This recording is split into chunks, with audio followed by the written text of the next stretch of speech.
పేదవాడి అదృష్టం. కటిక పేదవాడైన కేశవ తన గుడిసెలో కూర్చొని తన దీన పరిస్థితి గురించి ఆలోచిస్తూ ఉంటాడు. ఏంటో నా పరిస్థితి. ఊరిలో నేను తప్ప అందరూ తమ తల్లిదండ్రులిచ్చిన ఆస్తిపాస్తులతో బానే సంపాదించుకుంటూ సుఖంగానే ఉన్నారు. నేను మాత్రమే ఏ ఆస్తిపాస్తులు కాదు కదా. కనీసం నా తల్లిదండ్రుల గుర్తులు కూడా సరిగా లేవు. కనీసం ఆ దేవుడికి కూడా ఈ దీనుడి మీద జాలి చూపించాలి అని కనకిరం కలగడం లేదేమో. అది ఉంటే వారం 10 రోజులుగా కనీసం ఒక్క చేప కూడా పడడం లేదేంటి? సరే, ఈ రోజైనా దేవుడు ఈ దీనుడి ఆకలి మీద కనికరం చూపిస్తాడో లేదో అనుకుంటూ లేచి చేపల వల భుజాన వేసుకుని నదికి బయలుదేరుతాడు కేశవ. అలా వెళ్లిన కేశవ నది దగ్గరకు వెళ్లగానే కొందరు జాలరులు చేపలు పట్టుకుని తిరిగి వస్తూ ఉండడం చూస్తాడు. శంకరన్న, ఈ రోజైనా చేపలు పడుతున్నాయా? మీకు బాగానే పడ్డాయా? ఏ రోజైనా ఏ చూపైనా మమ్మల్ని చంపు అని మన వలలోకొచ్చి పడతావేంట్రా? అది పడేలాగా మనం చెయ్యాలి. ఊరికనే నీళ్ళలో వలవేసి చేపలు పడాలంటే ఎట్టాగిరా కేశవ? అలా చేసినట్టయితే మనలాంటి జాలరులకి మిగతా వాళ్ళకి ఏంటి తేడా? సరే సరే, ఇప్పటికైనా చాలా ఆలస్యమైంది. సమయపాలన కాకుండా ముఖ్యమేరా అబ్బాయి. తొందరగా వెళ్లి నీ తెలివితేటలు చూపించు అని అంటాడు శంకరం. వెంటనే కేశవ నది దగ్గరికి వెళ్తాడు. వల వేయడానికి సిద్ధమవుతూ దేవుడికి దండం పెట్టుకుంటూ ఉంటాడు. దేవుడా, ఈ దీనుణ్ణి ఈ రోజైనా కనికరించు స్వామి. వారం 10 రోజులుగా ఒక్క చేప కూడా పడక ఆకలికి లోపల పేగులు కేకలు పెడుతున్నాయి. ఈ పరిస్థితి గురించి కాస్త గట్టెక్కించు స్వామి అని దేవుణ్ణి వేడుకోగానే ఎక్కడ్నుంచో అత్యాశకి పోకుండా ఏది చేసినా లాభం నీదే అని వినిపిస్తుంది. ఇది నిజమా భ్రమ? ఏవేవో మాటల్లా వినిపిస్తున్నాయేంటి అని చుట్టూ చూసి నదిలో వల వేయడానికి అనువైన స్థలం చూసుకుని వల వేస్తాడు. కాసేపటికి వలంతా బరువుగా అనిపించేసరికి బయటకు లాగుతూ ఉంటాడు. కేశవకి వలలో ఒక పెద్ద బంగారు చేప కనిపిస్తుంది. ఏంటి ఇదంతా కళ, నిజమా? లేదంటే ఇంత పెద్ద బంగారు చేప నాకు వల్లో పడ్డమేంటి? ఇంత పెద్ద బంగారు చేపంటే ఎంత గొప్ప ధర పలుకుతుందో. వెంటనే ఈ బంగారు చేపని రాజుగారి దగ్గరికి తీసుకుని వెళ్లి చాలా బంగారు కాసులు తీసుకోవచ్చు. రాజుగారి దగ్గరికి చాలామంది బంధువులు, స్నేహితులు, వర్తకులు వస్తూ ఉంటారు కాబట్టి వాళ్ళ దృష్టిని ఆకర్షించేలా ఈ బంగారు చేపని ప్రదర్శిస్తాడు రాజుగారు. నేను ఆలస్యం చేయకుండా రాజుగారి దగ్గరికి వెంటనే వెళ్తాను అని కేశవ ఆ చేపని తీసుకుని నది ఒడ్డుకు రాగానే, కేశవ, ఓ కేశవ, నేను బంగారు చేపని మాట్లాడుతున్నాను. కాస్త నన్ను ఆలకించు కేశవ. చేప మాట్లాడ్డవేంటి? ఇదేదో వింతగా ఉందే. కొంపదీసి నువ్వేదో మాయా చేపవా? మాయా చేపనే కాని నువ్వనుకుంటున్నట్టు కాదులే. నన్ను రాజుగారికి అమ్మాలని అనుకుంటున్నావు కదా. దానివల్ల నాకు అగచాట్లే తప్ప ఆనందం లేదు. నా ఆనందం ఈ నేల మీద ఉంది. నన్ను కాస్త ఈ నేల మీద నించోబెట్టి నా ఆనందం నాకిచ్చి పుణ్యం కట్టుకోవు. నీకు ఆనందం ఇవ్వడం వల్ల నాకొచ్చే లాభం ఏమీ లేదు. రాజుగారికి నిన్నిస్తే నాకు కావలసినంత బంగారం, డబ్బు ఇస్తారు. అవన్నీ కాదనుకోగలనా అంటూ వల నుంచి బంగారు చేపను చేతుల్లోకి తీసుకోగానే చేప కేశవ చేతిలోంచి జారిపోయి నేలమీద పడిపోతుంది.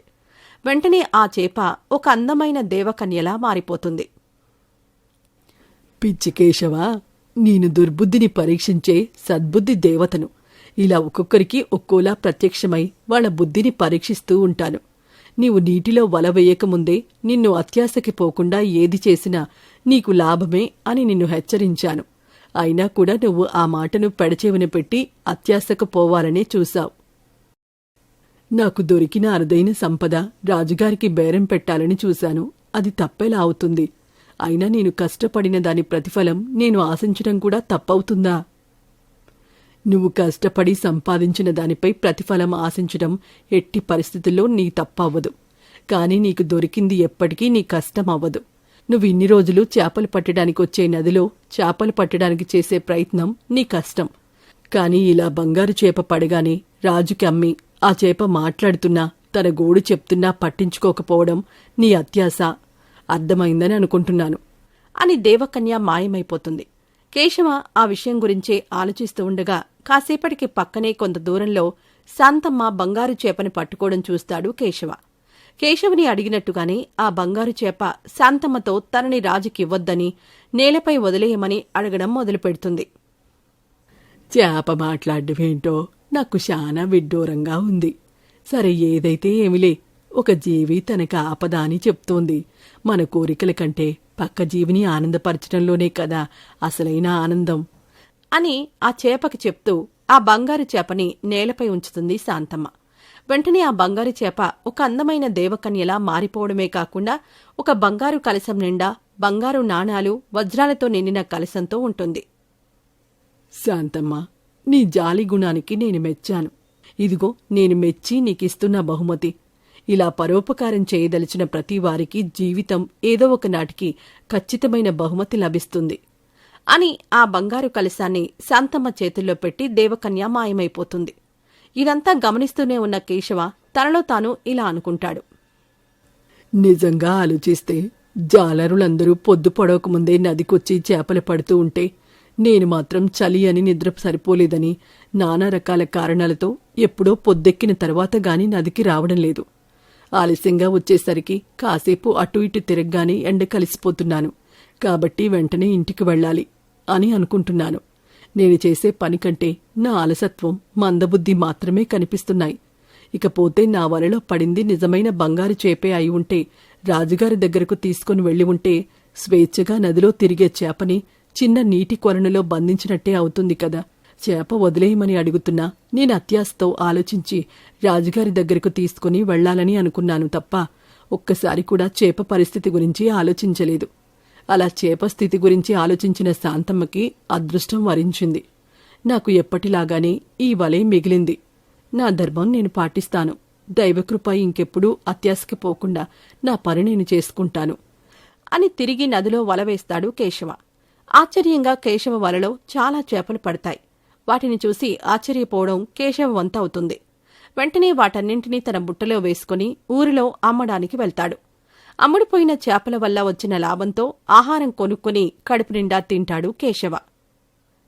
మనం కష్టపడిన డబ్బుతో మన ఆకలి తీర్చుకుంటే వచ్చే ఆనందం వారసత్వంగా వచ్చిన కోట్ల ఆస్తుల్లో కూడా ఉండదేమో అని అనుకుంటాడు కేశవ. అలా కేశవ రోజూ అందరికంటే ముందుగానే నదికి వెళ్తూ చేపలు పట్టడం మొదలు పెడతాడు. అలా తన బద్ధకాన్ని, తన వల్ల ఏదీ కాదేమో అన్న ఆలోచనని వదిలేస్తూ క్రమశిక్షణ పాటిస్తూ రోజూ చేపలు పడుతూ డబ్బులు సంపాదించడం మొదలు పెడతాడు.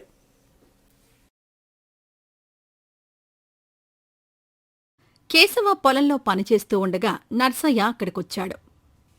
ఒరే కేశవ, ఇంట్లో మీ అమ్మని అలా మంచానికి వదిలేసొస్తే ఎలారా? ఏదో ఒక వైద్యుని దగ్గరకు తీసుకుని పోకపోయావా?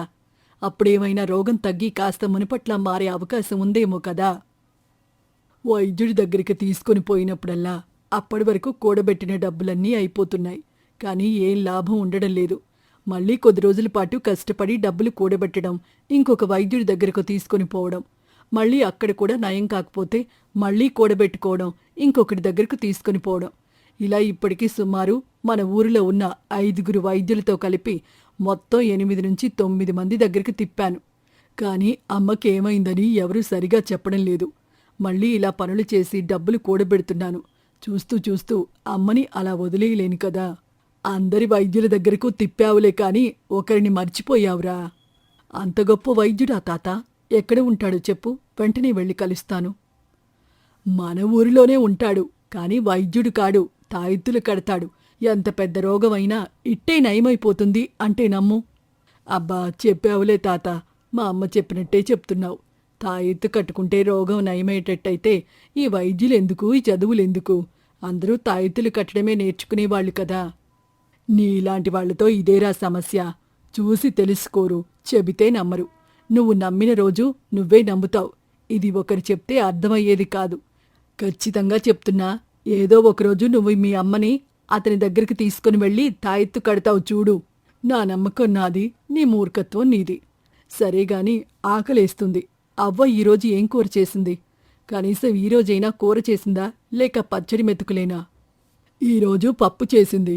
నువ్వు కూడా తిందువురారా మనవడా అని పిలిచేసరికి కేశవులు కూడా తినడానికి వస్తాడు. ఇద్దరూ కలిసి పొలం గట్టిన కూర్చుని అన్నం తింటారు. సాయంత్రం వరకు అక్కడే పనిచేసుకుని ఇంటికి వెళ్తాడు కేశవ. యారా కేశవ, ఈరోజు ఆలస్యమైందేంట్రా? అమ్మా, పని పూర్తి చేసుకుని వస్తుంటే దారిలో మంగమ్మత్త కలిసి పక్కూరిలో ఉన్న వైద్యుడి గురించి చెప్పింది. ఆయన పెద్ద చదువుకొని వచ్చాడంటే 2 మాసాల కిందే వైద్యం చేయడం మొదలుపెట్టాడంట. కొద్ది రోజుల్లోనే ఆయన పేరు ఖ్యాతి బాగా సంపాదించాడట. దాని గురించి మాట్లాడుతూ ఉంటే ఆలస్యమైంది. రేపే వెళ్ళి ఆయన్ను కలిసి నీ గురించి చెప్పేసొస్తా.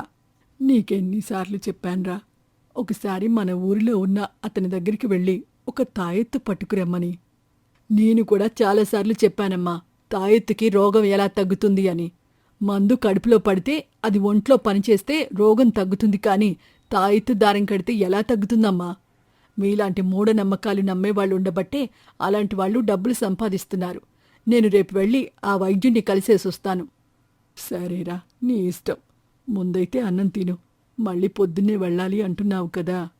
కేశవ తల్లికి అన్నం తినిపిస్తూ తాను కూడా తినేస్తాడు. ఉదయాన్నే కేశవ పక్క ఊరి వైద్యుడి కోసం వెళ్తాడు. అక్కడికి వెళ్లి చూడగా అనారోగ్యంతో బాధపడుతున్న తన భార్యకి సేవ చేస్తూ కనిపిస్తాడు. అయ్యా, నా పేరు కేశవ, పక్కూరు నుంచి వచ్చాను. మా అమ్మకి మీతో వైద్యం చేయించాలని అనుకుంటున్నాను అని తన తల్లి గురించి పూర్తిగా చెప్తాడు కేశవ. సరే, నేను ఒక మందిస్తాను, వారం రోజుల పాటు వాడు, ఖచ్చితంగా తగ్గిపోతుంది అని లోపలికి వెళ్లి ఏవో మందులు తీసుకునొచ్చి వైద్యుడు కేశవుడికి ఇచ్చి ఎలా వాడాలో కూడా చెప్తాడు. కేశవ మందుకు తగిన డబ్బు ఇచ్చి ఇంటికి వెళ్తాడు. వైద్యుడు చెప్పిన విధంగానే క్రమం తప్పకుండా మందు వాడతారు. కాని తల్లిలో ఏమాత్రం ఫలితం కనిపించకపోవడంతో మళ్లీ వైద్యుణ్ణి కలవడానికి వెళ్తాడు. కాని వైద్యుడి ఇంటికి వెళ్లేసరికి అక్కడ వైద్యుడు మాత్రం కనిపించలేదు. అతని కోసం ఎంతసేపు ఎదురుచూసినా అతని జాడ మాత్రం లేదు. ఇంతసేపటి నుంచి ఎదురుచూస్తున్నా వైద్యుడు కనిపించడం లేదంటే ఎటైనా వెళ్ళి ఉంటాడా? సరే, ఒకసారి ఇంట్లో వాళ్ళని కనుక్కుంటే సరిపోతుంది కదా అని ఇంట్లోకి వెళ్లి వైద్యుడి భార్యను అడుగుతాడు.